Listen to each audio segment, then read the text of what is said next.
میں سمجھتی ہوں ہمارے لیے ایک بہت بڑی اچیومنٹ ہے، جس پر ہم ایک بہت بڑے عرصے بعد، ایک بہت بڑی جدوجہد کے بعد کامیاب ہوئے ہیں۔ اور سب سے بڑی بات یہ ہے کہ میں سمجھتی ہوں ہمارے جو دیگر شہروں کے، دیگر صوبوں کی جو خواتین ہیں،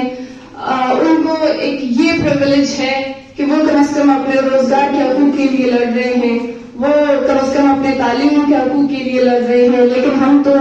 سانس لینے کی، جینے کی حق مانگ رہے ہیں۔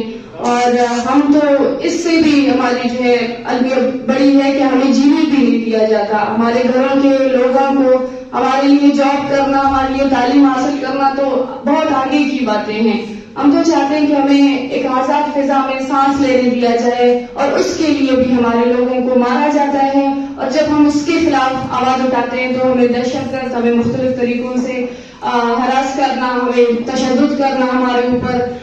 تو میں سمجھتی ہوں کہ یہ جو ریاستی جبر ہے، جو طاقت کے زور پر ہر دفعہ اپنی جو ہے اس طاقت کو نمٹتے ماں بہنوں پر استعمال کرتی ہے، یا جس طریقے سے پوری سسٹم کے تحت خواتین کو استحصال کرنا، خواتین کو ان کے حقوق سے جو ہے ان کے حقوق نہ دینا، اس پوری عمل کے خلاف ہم جتنے بھی ملک میں خواتین ہیں، ہمیں اس تحریک میں مشترکہ کام کرنا